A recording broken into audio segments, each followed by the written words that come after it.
হ্যাঁ বন্ধুরা, সবাই নিশ্চয়ই ভালো রয়েছো। চলে এসেছি একেবারে ফটোশপের আর্ট বোর্ডে। ব্রাশ তুলি নিয়ে আমি একটু রং করে নিচ্ছি সরাসরি আর্ট বোর্ডের ওপরে। লেয়ার না নিয়েই কাজ করছি, তাই এটাকে আমি আর কোনো রকম মুভমেন্ট করতে পারবো না। আবার একটা দেখো সেট দিয়ে নিচ্ছি, ব্রাশ টুল দিয়ে করে নিয়েছি রং দিয়ে, সেটাকে কিন্তু মুভমেন্ট করতে পারছি। এটা কিন্তু নিউ লেয়ার নেওয়া রয়েছে। দেখো এটাতে আমি ড্রপ শ্যাডো দিতে পারছি, লেয়ার স্টাইল থেকে গিয়ে ড্রপ শ্যাডো দিতে পারছি। আরেকটা কালার নিচ্ছি একই লেয়ারের ওপর, দেখো দুটোকে একসঙ্গে আমি মুভমেন্ট করতে পারবো। এই বাঁদিকে দেখো শ্যাডোটা এটাও করে নিচ্ছি, দুটো একসাথে শ্যাডো কম বেশি করা যাচ্ছে। এই যে লেয়ার প্যানেলটা দেখছো, লেয়ার প্যানেল থেকে আমি এই দুটো লেয়ারকে ওপর নিচে করে, যে নিউ লেয়ার, ওইটা নিউ লেয়ারে অ্যারোটাকে ইন্ডিকেট করছে নিউ লেয়ার, ওখানে নিউ লেয়ার নিয়ে নিতে পারো, অথবা লেয়ার থেকে গিয়েও নিউ লেয়ার নিতে পারো।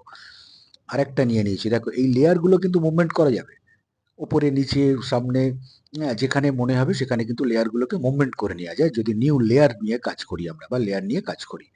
আবার কিছু রয়েছে যেগুলোকে আমরা এখনো এটাই রয়েছে। দেখো নিচে যে স্কাই কালারটা নিয়েছি, এটা কিন্তু সরাসরি আর্ট বোর্ডের উপর ড্র করে নিয়েছি রেক্টেঙ্গেল। এই যে এটা যতক্ষণ আমি আর্ট বোর্ডে রেখেছিলাম, রেক্টেঙ্গেল ধরে রেখেছি, অর্থাৎ সিলেকশন ধরে রেখেছি, ততক্ষণ মুভমেন্ট করা গেছে।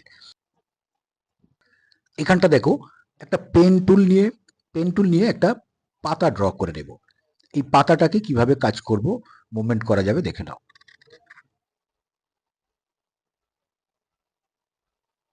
পেন টুল এটা কিন্তু সরাসরি লেয়ার হয়ে যায়, অর্থাৎ অটো ক্রিয়েট হয়ে যায় লেয়ার।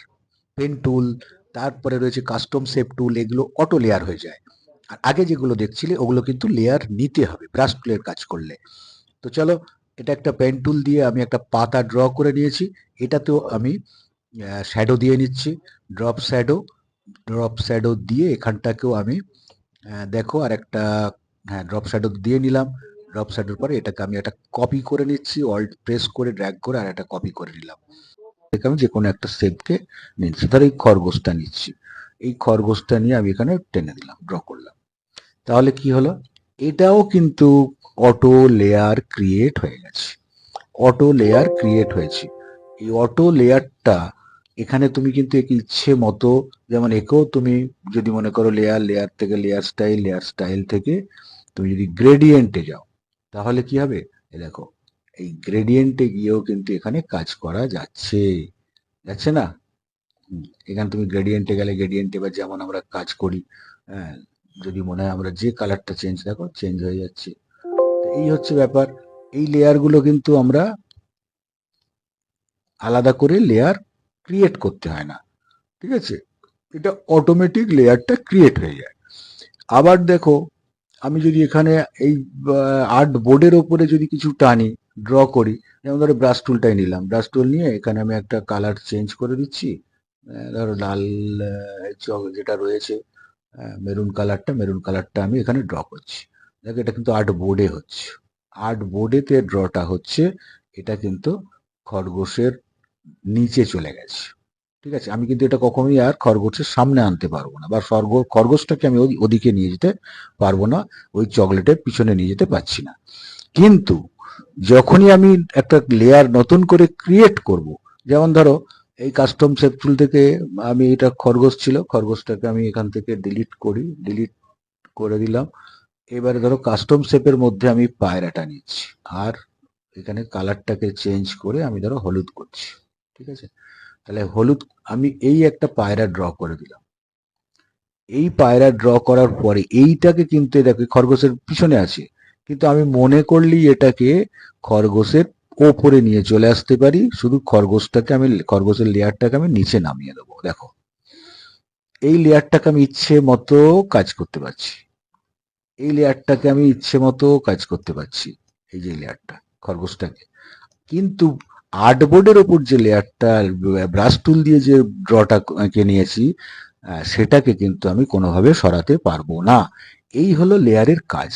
লেয়ার একটা নিজে থেকে ক্রিয়েট করে নিয়ে, যেমন ধরো এখানে একটা নতুন লেয়ার আমি ক্রিয়েট করছি, এখান থেকে একটা নতুন লেয়ার নিয়েছি, নিয়ে এবার আর্টবোর্ডে যাচ্ছি। আর্টবোর্ডে গিয়ে আমি একটু রং করি, দেখো এখানে হলুদটা করছি।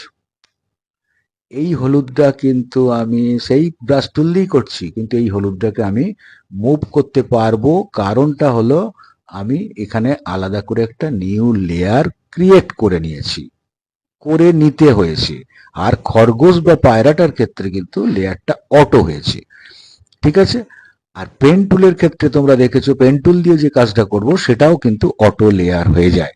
তো বন্ধুরা, ছোট করে আজকে এই পর্যন্তই থাকলো। লেয়ার, অটো লেয়ার এবং লেয়ারকে মুভমেন্ট। যেমন এই খরগোশটাকে যদি আমি এখন মুভ করি, অর্থাৎ খরগোশটাকে যদি এই হলুদের ওপরে নিয়ে আসি, দেখো খরগোশটা হলুদের ওপরে চলে আসলো। এই হচ্ছে ব্যাপার। তো লেয়ার ক্রিয়েট করে কাজ করা আর অটো লেয়ার, এই দু রকম ভাবেই কাজ করা যায়। সেটা তুমি যে ছবি আঁকো না কেন, যে ড্রয়িং করো না কেন, যেটা তোমরা গ্রাফিক্সের কাজ করো না কেন, সেক্ষেত্রে কিন্তু লেয়ারটা very very important part of drawing বা গ্রাফিক্স। বন্ধুরা, সাবস্ক্রাইব করতে কিন্তু ভুলবে না। সাবস্ক্রাইব করবে, কমেন্ট করবে, লাইক করবে, তবেই তো আমি আরো ভিডিও ছাড়বো তোমাদের সামনে, তোমাদেরকে বোঝানোর জন্য, তোমাদেরকে শেখানোর জন্য। যারা শিখে গেছো তাদের জন্য নয়, যারা শেখো নেই তাদের জন্যই আমার এই ছোট ছোট ভিডিও টিপসগুলো আমি প্রতিনিয়ত আপলোড করতে থাকবো। এখানে দেখো আরো কিছু রেক্ট্যাঙ্গেল নিয়ে নিয়েছি বিভিন্ন রঙের ওপর, সেগুলোকে সবকটাকেই মুভমেন্ট করা যাচ্ছে। শুধুমাত্র পিছনে যে একেবারে আর্ট বোর্ডের ওপরে লাল আর ব্লু যেটা রয়েছে, এই দুটো কিন্তু মুভমেন্ট করা যাবে না, এবং নিচে যে বেগনি পার্পল কালারটা, এটাকেও মুভমেন্ট করা যাবে না। এগুলো পুরো আর্ট বোর্ডের ওপরে আঁকা রেক্ট্যাঙ্গেল টেনে নিয়েছিলাম। আর বাকি যে তিনটে গ্রিন আছে, স্কাই আছে, ইয়েলো আছে, এই তিনটেকে কিন্তু মুভমেন্ট করা যাচ্ছে। এগুলো নিউ লেয়ার নিয়ে রেক্ট্যাঙ্গেল গুলো ড্র করা রয়েছে। ঠিক আছে? সবুজ আর স্কাইটা কিন্তু একই লেয়ারে রয়েছে, দুটোকে একসাথে মুভমেন্ট করা যায়। আর ইয়েলোটাকে আবার একটা আলাদা লেয়ার নিয়ে আবার একটা রেক্ট্যাঙ্গেল করে নিয়েছি, এটাকেও আলাদা মুভমেন্ট করানো যায়। আমি ওপর নিচে যেখানে খুশি আনতে পারি, এবং এটাকে মনে করলে আমি ড্রপ শ্যাডো দিয়ে বা অন্যান্য কাজগুলো এর উপর আমি করতে পারি। ঠিক আছে? দেখতে থাকবে, সাবস্ক্রাইব করবে বন্ধুরা, যাতে আমি আগামী ভিডিও করার জন্য উৎসাহ পাই, শুধুমাত্র তোমাদের জন্যই। চলো, আবার দেখা হবে। ছোট ছোট করে আমি দেখাতে থাকবো, তোমরা দেখতে থাকবে। বুঝতে না পারলে আমার হোয়াটসঅ্যাপে জানাবে, আমি তোমাদেরকে সহজ করে বুঝিয়ে দেওয়ার চেষ্টা করব। ধন্যবাদ, সবাই ভালো থাকবে, আবার দেখা হবে।